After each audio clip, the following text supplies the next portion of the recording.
मैं कम सर आइए। आइए।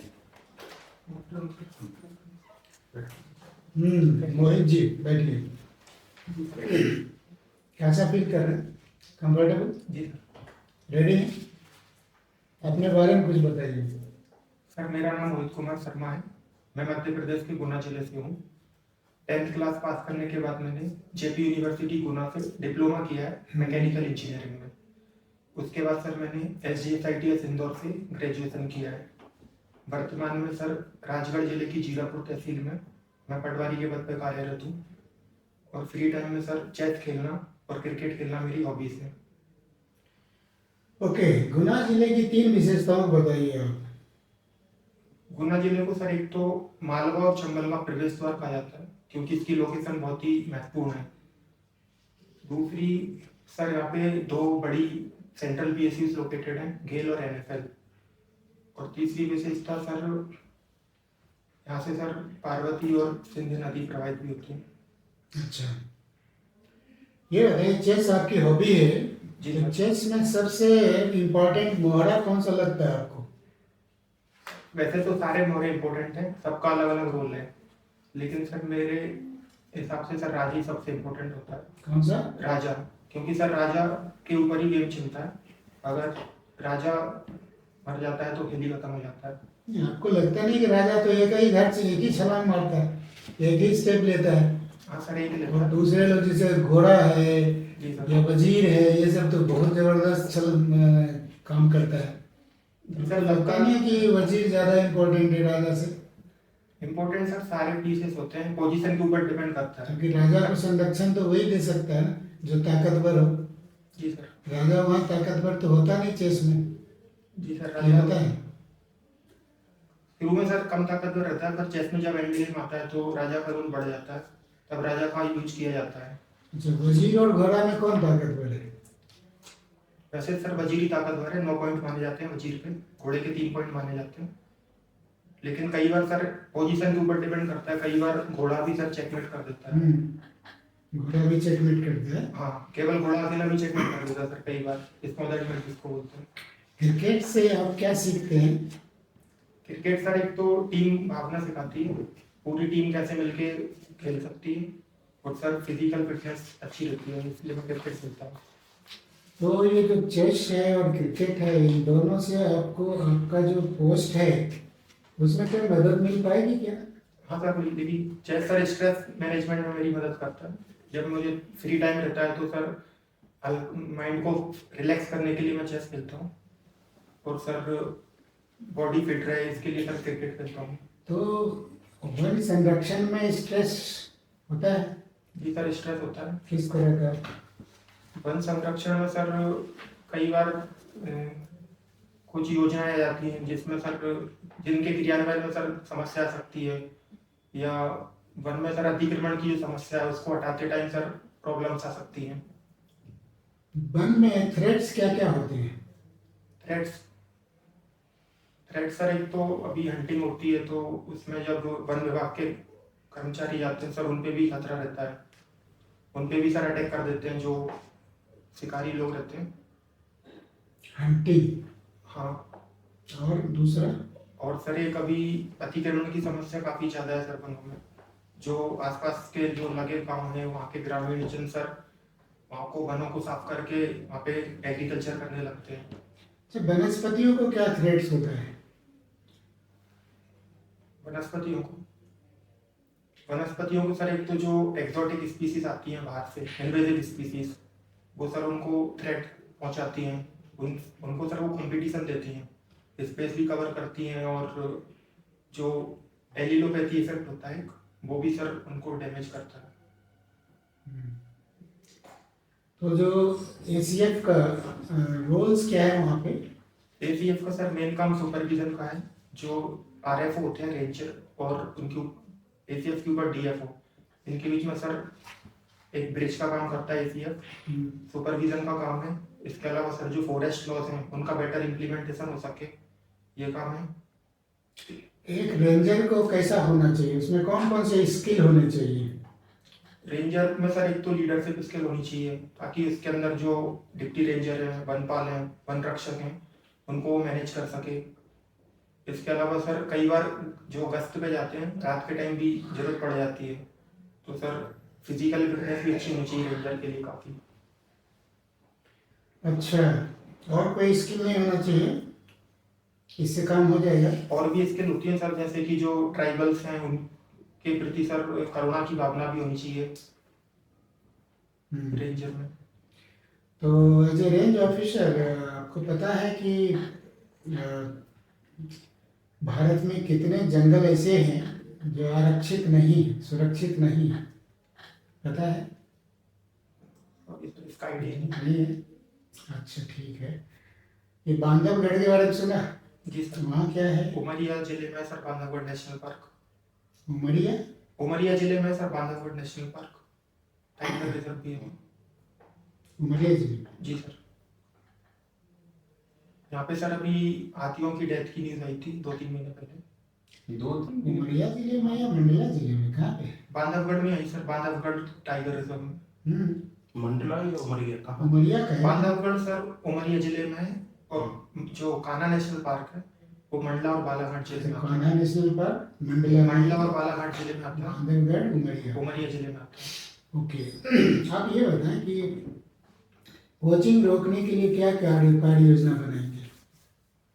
पोचिंग रोकने के लिए सर जो वन रक्षक है जो ग्राउंड लेवल पे मौजूद होते हैं उनको सर ज़्यादा अलर्ट रहना पड़ेगा एक तो, और एक सर मेरे नज़रिए में जो लॉज हैं रिलेटेड टू वाइल्ड लाइफ इनको सर थोड़ा स्ट्रिक्ट करना पड़ेगा, क्योंकि सर इनमें सर पनिशमेंट अभी कम है, तो जो शिकारी हैं उनको भी सर मतलब वो शिकार करते हैं, उनको पता है कि पकड़े भी जाएंगे तो देख लेंगे।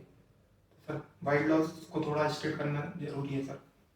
इसके अलावा सर जो गांव के लोग हैं उनको मतलब अवेयरनेस रहनी चाहिए ताकि वो अगर उनको कोई शिकारी दिखता है तो वो खबर दे सकें वन विभाग के कर्मचारियों को। तो भारत एक सिचुएशन है कि मैंने कुछ armed anti social elements forest में आ गए और वो कटाई शुरू कर दिया।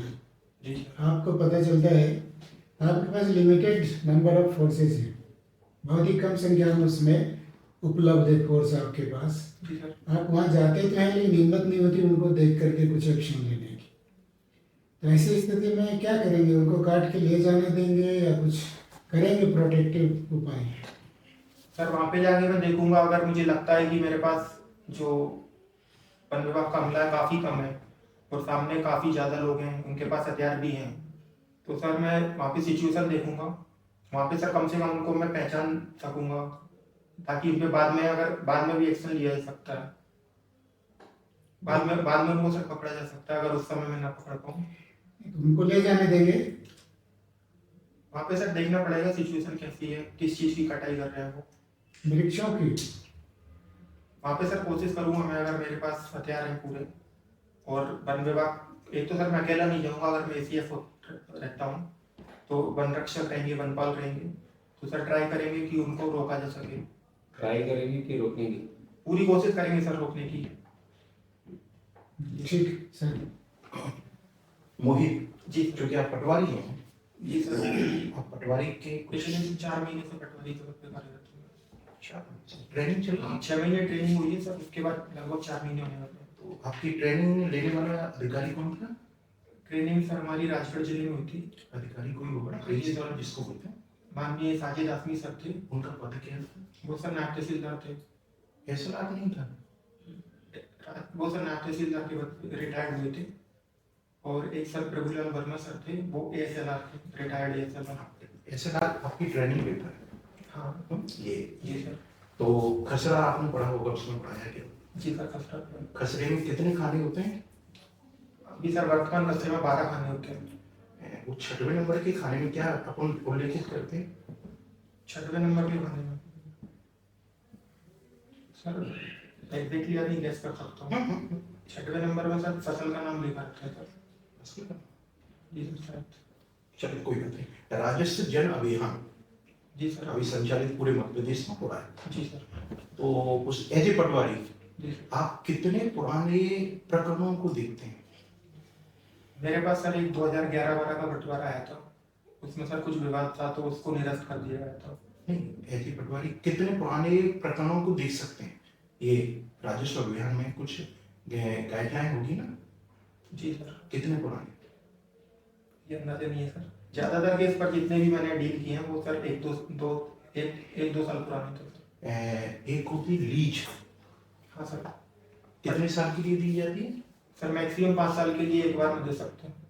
5 साल की लीज? मैक्सिमम दे सकते हैं, मतलब सर वैसे तो लिमिट नहीं, पर जो एक बार में एग्रीमेंट होता है तो 5 साल तक के लिए मैक्सिमम एक बार में दे सकते हैं। लीज आप बोल रहे हो कि लिमिट नहीं होती, और फिर आप मतलब एक बार में सर जो एग्रीमेंट साइन होता है पट्टेदार के लिए। मिनिमम होगा ना 5 साल, लिमिट नहीं है, इसका मतलब मैक्सिमम अपन कभी भी दे हाँ, सकते तभी हैं। तो और मिनिमम 5 साल होना चाहिए। मिनिमम 5 साल और मैक्सिमम लिमिट मैक्सिमम का नहीं, पर सर जो पट्टेदार के साथ जो डील होती है एग्रीमेंट साइन होता है वो 5 साल, एक बार में 5 साल तक के लिए कर सकते हैं तो सर। ये मिनिमम हुआ ना, जी सर। आप इसको मैक्सिमम बोल रहे हैं।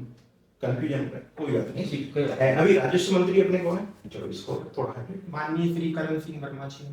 ये कहीं के प्रभारी हैं क्या? कैबिनेट मंत्री हैं तो प्रभारी तो होंगे। जी सर, राजस्व में ही है सर, तो राजस्व विभाग के मंत्री। तो प्रभारी मंत्री भी तो अपने मध्य प्रदेश में एक अवधारणा है। हाँ। गुना का प्रभारी कौन है? नहीं पता सर। राजगढ़ का? तो तुम काय के पटवारी हो? अपने प्रभारी मंत्री को नहीं जानते? नाम नहीं पता सर। चलो, डी गुनेश नाम सुना? डी गुनेश, डी गुकेश जी सर। गुकेश, हाँ जी सर, डी गुकेश। है। ये कौन है? ये सर अभी 18वें वर्ल्ड चेस चैंपियन बने हैं। ये कहाँ संपन्न हुई थी? ये सर सिंगापुर में हुई थी। चाइना के जो वर्ल्ड चैंपियन थे डिंग लेरेन, उनको इन्होंने हराया है। तो ये कहाँ से बिलोंग करते हैं डी साहब? डी गुकेश सर चेन्नई से हैं। चेन्नई से। जी सर। इनकी कोई विशेषता है जो हाईलाइट हो रही है इनकी? जी सर, सबसे बड़ी विशेषता ये कि सर ये यंगेस्ट वर्ल्ड चेस चैंपियन बने हैं 18 साल की उम्र में। सबसे बड़ी विशेषता ये है। और एक विश्व में एक ऐसा व्यक्ति और है जो कभी हारा नहीं, लेकिन उसने फिर छोड़ दी। जी सर। उनसे ये बार-बार कह रहे हैं। 16वें world champion sir Magnus Carlsen, हाँ। नॉर्वे के खिलाड़ी है सर। हाँ। इन्होंने सर 2013 में विश्वनाथन आनंद जी को हराया था। उसके बाद सर इन्होंने लगातार 5 बार वर्ल्ड चैंपियनशिप जीती थी। 5 या 6? टोटल 5 बार जीते सर क्लासिकल में। उसके बाद सर इन्होंने छोड़ दिए, मतलब इनको किसी ने हराया नहीं था। Thank you sir. अच्छा मुझे ये बताइए, राघवगढ़ में कॉलेज कितने हैं? राघवगढ़ में सर कई कॉलेज हैं, पीजी कॉलेज है पीजी और कॉलेज, सर बगल में जेपी यूनिवर्सिटी भी है सर। JP university. हाँ, वहाँ क्या से फुल फॉर्म है जेपी यूनिवर्सिटी का? क्या सर? फुल फॉर्म क्या है जेपी यूनिवर्सिटी? जेयूटी बोलते हैं sir, JP university of engineering and technology. नहीं, जे और पी का फुल फॉर्म भी फुल फॉर्म क्या है? जेपी सर जयप्रकाश जो है। जयप्रकाश, ठीक है। और राघवगढ़ जो है उसका टोटल एरिया कितना होगा? तहसील जो है उस तहसील का कुल क्षेत्रफल कितना है? सर तहसील का नहीं पता, जिले का पता है। जिले का पता है? ठीक है। 6000। गुना में कुल कितनी तहसीलें हैं? 7 तहसील हैं सर। कौन कौन सी हैं? गुना, बमोरी, आवन, राघवगढ़, चाचौड़ा, कुमराज और मकसूदनगर। ठीक है। राघवगढ़ में हॉस्पिटल कितने हैं? एग्जैक्ट नंबर नहीं मालूम सर। फिर भी छोटे बड़े कोई हॉस्पिटल, आप वहीं रहते होंगे ना, जी सर। तो अंदाजा होगा आपको कितने हॉस्पिटल हैं? 5-6 है सर लगभग। हॉस्पिटल हैं। सिविल हॉस्पिटल गवर्नमेंट की तरफ से है? हाँ सर है। ठीक है, राघवगढ़ में। राघवगढ़ में है। और इसका मतलब ये है कि कहीं ना कहीं विकास के जो एक प्राथमिक स्तर है वो लगभग सारे पूरे हैं। हाँ सर, एक कमी जो मुझे दिखती है सर, वहाँ पे रेलवे स्टेशन नहीं है अभी। तो वहां से रेल लाइन गुजरती है? जी सर गुजरती है, छोटा सा रेलवे स्टेशन है बस, वहाँ पे एक ही ट्रेन रुकती है बस। कौन सी? नागता बीना एक ट्रेन जाती है सर। अच्छा, मतलब रेलवे स्टेशन की बड़ी समस्या है सर। 10 किलोमीटर दूर सर रुठिया ये जंक्शन, वहाँ पे तो आपको लगता है कि 10 किलोमीटर पे एक और रेलवे स्टेशन बनाया जाना चाहिए?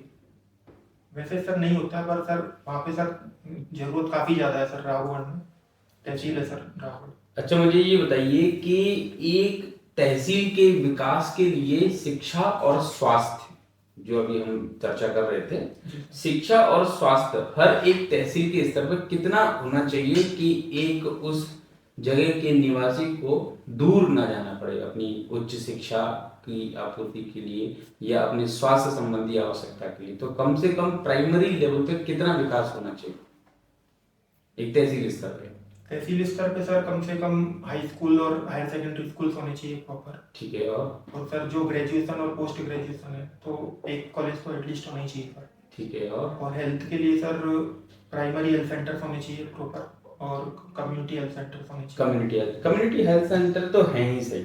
कम्युनिटी प्राइमरी हेल्थ सेंटर तो सरकार हर जगह बना रही है, जी सर। और लेकिन कम्युनिटी और प्राइमरी हेल्थ सेंटर में आजकल जाता कोई भी नहीं है। जो ग्रामीण जाते भी हैं उनको भी पता है कि कुछ होता नहीं है, ऐसा उनका मत है, मेरा मत नहीं है। तो फिर वो जाते कहीं ना कहीं जिला अस्पताल में है, और जिला अस्पताल जो है ना उनकी हालत खराब होती नजर आ रही है, क्योंकि इतनी भीड़ को वो संभाल ही नहीं पा रहे हैं। तो तहसील स्तर पे हमें क्या प्रयास करना चाहिए जिससे स्वास्थ्य जो स्थिति है वो सुधर जाए? तहसील स्तर पे सर जो हॉस्पिटल्स हैं उनको सर इम्प्रूव करना चाहिए, हाइजीन वहाँ पे बढ़े, जैसे अच्छा हो सर, हाइजीन जैसे स्वच्छता रहे सर। जैसे क्या प्रयास होने चाहिए? उसके लिए सर प्रॉपर जो कर्मचारी हैं वो होने चाहिए सफाई के लिए। और तकनीकी रूप से बताइए। सफाई कर्मचारी तकनीकी चलो रूप से तो सर फिर मशीन चार होनी चाहिए सर। सफाई कर्मचारी एक्स्ट्रा आ जाएंगे तो कोई भी कचरा फेंकेगा हेल्थ उसके पेट इक्विपमेंट्स में होने खाली। चाहिए सर, जैसे कि सीटी स्कैन की फैसिलिटी होनी हाँ, चाहिए, ये। एक्सरे फैसिलिटी होनी चाहिए वहाँ पे, ठीक है। ताकि उनको जो फैसिलिटी सर डिस्ट्रिक्ट हॉस्पिटल में मिलती हैं वो तहसील लेवल पे उपलब्ध करानी चाहिए सर। ठीक है। क्योंकि जनसंख्या काफी ज्यादा है तो सारे लोग जिला हॉस्पिटल में पहुंच जाते हैं, तो वहाँ पे जो क्राउड है वो कंसंट्रेशन हो जाता है सर। तो जिला अस्पताल के अंदर जो सुविधाएं हैं वो तहसील स्तर पे मिलनी चाहिए। हाँ सर।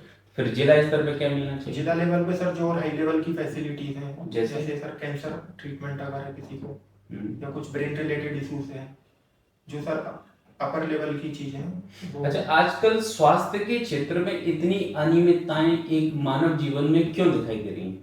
आज से 10 से 12 साल पहले हम देखें तो इतनी अनियमितताएं स्वास्थ्य के क्षेत्र में नहीं थी।